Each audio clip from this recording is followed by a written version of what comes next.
Kung ang isang tao ay mayaman o mapera, malulugod ba ang Diyos sa kanya kung ang kanyang pera ay ibigay niyang lahat para sa Diyos?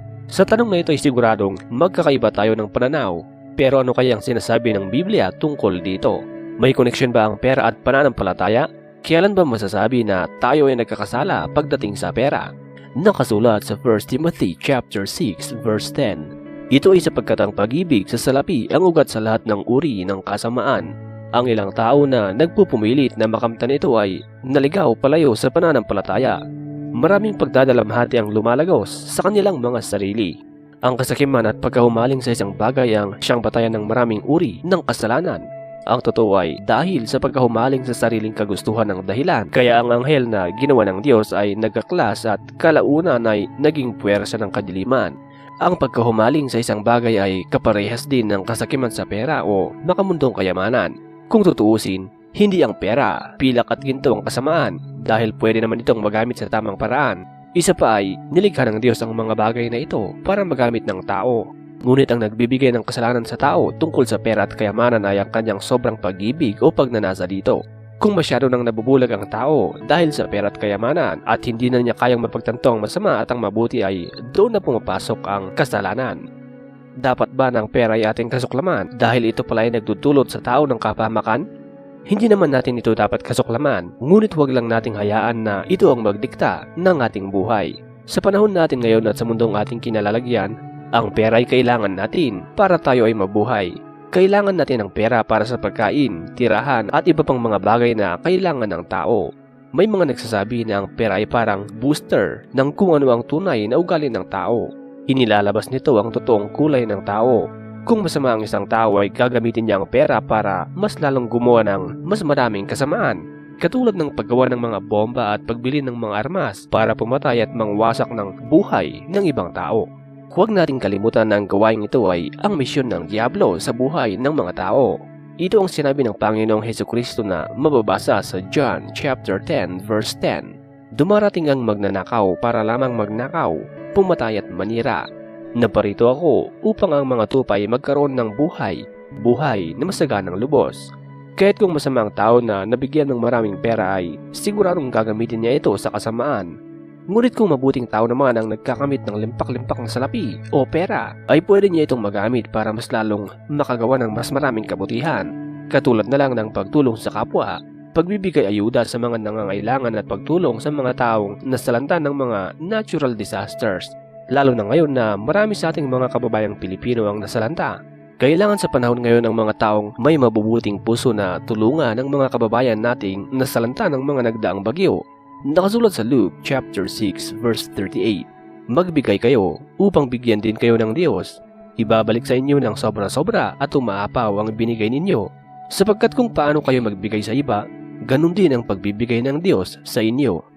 Ngunit kung ang pagmamahal ng tao sa pera ay higit pa kaysa sa pagmamahal sa Diyos at dito niya isinasaalang-alang ang kanyang kinabukasan, ito ay maituturing na kabobohan, kasakiman at idolatry.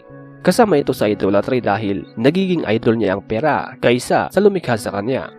Nakasulat sa Proverbs chapter 11 verse 4. Ang kayamanan ay hindi makakatulong sa araw ng paghuhukom, ngunit ang matuwid na pamumuhay ay magliligtas sa iyo sa kamatayan.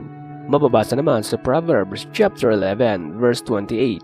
Mabibigo ang taong nagtitiwala sa kanyang kayamanan, ngunit ang taong matuwid ay lalago na parang sariwang halaman.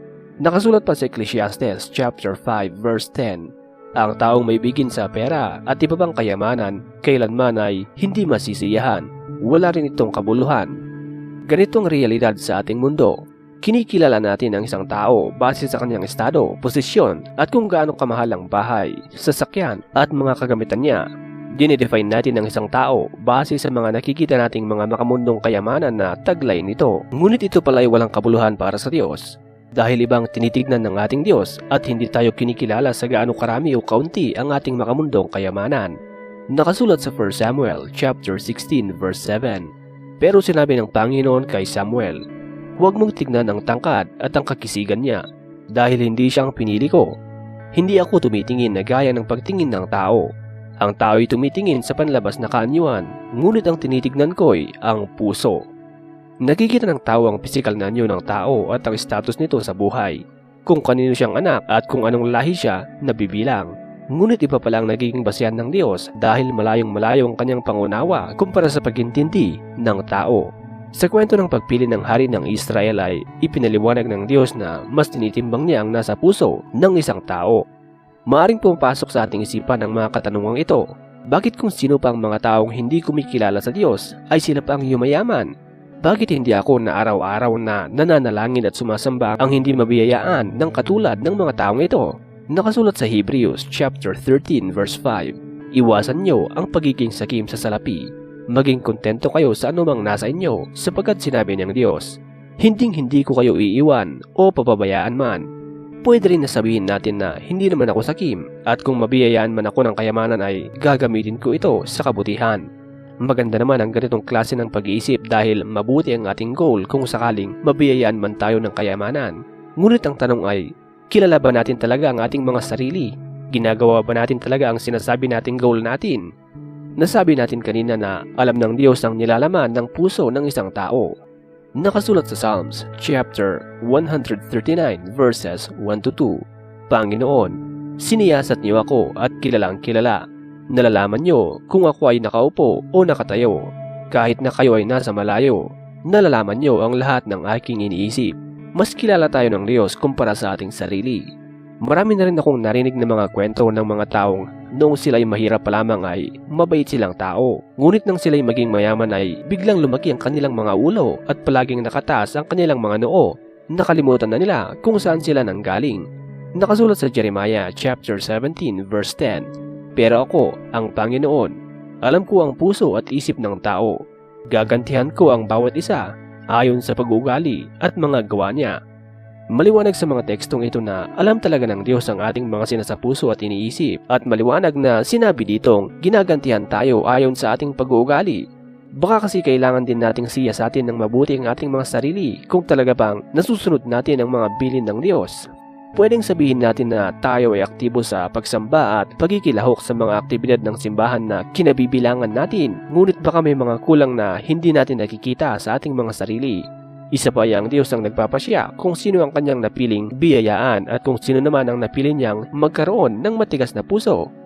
Ito ang nakasulat sa Romans chapter 9 verse 18. Kinaawaan ng Diyos ang ibig niyang kaawaan at pinatitigas niyang ulo ng ibig niyang patigasin. Nakasulat din sa Biblia na huwag tayong mainggit sa ibang tao. Sa halip, lahat ng bagay ay ipagkatiwala natin sa Diyos. Kung sa Diyos tayo aasa, siguradong hindi tayo mabibigo. Ito ang nakasulat sa Psalms chapter 37. Huwag kang mainis o mainggit man sa masasama dahil tulad ng damo, sila'y madaling matutuyo at tulad ng sariwang halaman, sila'y malalanta. Magtiwala ka sa Panginoon at gumawa ng mabuti. Sa gayon ay mananahan ka ng ligtas sa lupaing ito. Sa Panginoon mo hanapin ang kaligayahan at ibibigay niya sa iyo ang ninanais mo. Ipagkatiwala mo sa Panginoon ang lahat ng iyong ginagawa. Magtiwala ka sa Kanya at tutulungan ka niya. Ihahayag niya ng malinaw na ikaw ay matuwid at makatarungan, kasing liwanag ng sinag ng araw sa katanghaliang tapat. Pumanatag ka sa piling ng Panginoon at matyagang maghintay sa gagawin niya. Huwag mong kaiinggitan ang mga masasama na gumiginhawa kahit pa magtagumpay ang masasamang plano nila. Huwag kang magagalit, pigilan mo ang iyong puot, ni huwag kang mababalisa dahil sa iyo ay makakasama. Ang masama ay pagtatabuyan, ngunit ang nagtitiwala sa Panginoon ay mananatili sa lupaing ito. Hindi magtatagal at mawawala ang masasama at kahit hanapin mo man sila ay hindi mo na makikita. Ngunit ang mga mapagkumbaba ay patuloy na mananahan sa lupain ng Israel ng mapayapa at masagana. Ang mga masama ay nagpaplano ng hindi mabuti laban sa mga matuwid at galit na galit sila. Ngunit tinatawanan lamang ng Panginoon ang mga masama. Dahil alam niyang malapit na ang oras ng paghahatol, binunot na ng masasama ang kanilang mga espada at nakaumang ang kanilang mga pana upang patayin ang mga dukha na namumuhay ng matuwid. Ngunit sila rin ang magsasaksak ng kanilang sariling espada at mababali ang kanilang mga pana. Ang kaunting tinatangkilik ng matuwid ay mas mabuti kaysa sa kayamanan ng masama. Dahil tutulungan ng Panginoon ang matuwid, ngunit mawawalan ng kakayahan ang taong masama. Araw-araw, inaalagaan ng Panginoon ang mga taong matuwid at tatanggap sila ng gantimpalang pangwalang hanggan. Huwag tayong mag-alala dahil hindi naman permanente ang buhay natin dito sa mundo. Lahat ng bagay at mga bagay na makikita dito sa mundo ay temporaryo lamang. Mas i-priority natin ang ating kaligtasan. Nakasulat sa Hebrews chapter 13 verse 14. Sapagkat wala tayong tunay na bayan sa mundong ito, pero hinihintay natin ang bayan na paparating pa lang. Nakasulat din sa Philippians chapter 3 verse 20. Ngunit para sa atin, ang langit ang tunay nating bayan at mula roon, hinihintay natin ng may pananabik ang pagbabalik ng tagapagligtas, ang Panginoong Hesukristo. Ngayon ang tanong, mali ba na maghangad na yumaman para mapabuti ang sitwasyon ng buhay ng isang tao? Hindi naman masama na gusto nating iwanan ang kahirapan at maghangad tayo ng mas magandang estado sa buhay. Ngunit, ito ay may mga steps na dapat nating pagdaanan. Isa pa ay, nasa timeline ng Diyos ang paghangat natin sa buhay. Nakasulat sa Deuteronomy chapter 8 verse 18. Pero alalahanin ninyo na ang Panginoon na inyong Diyos ang siyang nagbigay sa inyo ng kakayahang maging mayaman. At ginawa niya ito para matupad niya ang kasunduan niya sa inyong mga ninuno, katulad ng ginawa niya ngayon. Kaya lagi nating tandaan na ang Diyos ang nagbibigay ng biyaya, kaya't ito'y dapat nating gamitin sa mabuting paraan at huwag nating ipagmayabang. Isa pa, ang pera ay hindi Diyos at nararapat lamang na hindi itong maging dahilan para hindi natin magawa ang nais ng Diyos. Tandaan natin na huwag nating iprioridad ang pagkakaroon ng maraming pera kaysa sa Diyos. Nakasulat sa Matthew chapter 6 verse 24. Walang taong makapaglilingkod ng sabay sa dalawang amo, sapagkat kapopotan niya ang isa at iibigin ang ikalawa, o kaya'y magiging tapat siya sa isa at hahamakin ang ikalawa. Ganoon din naman, hindi kayo makapaglilingkod ng sabay sa Diyos at sa kayamanan. Maliwanag sa tekstong ito na hindi natin pwedeng pagsabayang paglingkuran ng pera at ang Diyos. Dapat lang daw na tayo ay mamili ng isa. Halimbawa nito ay hinahabol nating palagi ang pera araw-araw dahil nga kailangan natin ito para mabuhay. Marami sa atin ang nagtatrabaho at ginagawang priority ang pera maging sa araw ng pagsamba na nakalaan sana para sambahin ang Diyos. Ngunit kung ang Diyos ang uunahin natin at ito ay mula sa ating mga puso, sa tingin nyo ba ay hahayaan niyang magutom ang tao? Siguradong narinig nyo na ang nakasulat sa Matthew chapter 6 verse 33. Kaya unahin ninyo ang mapabilang sa kaharian ng Diyos at ang pagsunod sa kanyang kalooban at ibibigay niya ang lahat ng pangangailangan ninyo. Nakasulat din sa Matthew chapter 6 verse 26. Tignan ninyo ang mga ibon sa himpapawid. Hindi sila nagtatanim o nag-aani o nag-iipon ng pagkain sa bodega, ngunit pinapakain sila ng inyong amang nasa langit. Hindi ba't mas mahalaga kayo kaysa sa mga ibon? Ang Panginoong Hesukristo ang mismong nagsabi ng mga tekstong ito. Wala ba tayong tiwala sa ating Panginoon? Nasa iyo pa rin ang pagpapasya, kaibigan. At ito ang ating munting video tungkol sa pera. Sana'y nakatulong ang video ito para mas mapanatag natin ang ating sarili at isipan kahit na hindi man tayo napagkalooban ng pera at kayamanan. Ngunit huwag pa rin tayong mawalan ng pag-asa na balang araw ay mabiyayaan tayo ng Diyos na may kapal. Nakasulat sa Philippians chapter 4 verse 6. Huwag kayong magalala sa anumang bagay. Sa halip, ilapit sa Diyos ang lahat ng pangangailangan nyo sa pamamagitan ng panalangin na may pasasalamat. Maraming salamat pong muli sa inyong panonood at pagsuporta sa channel na ito.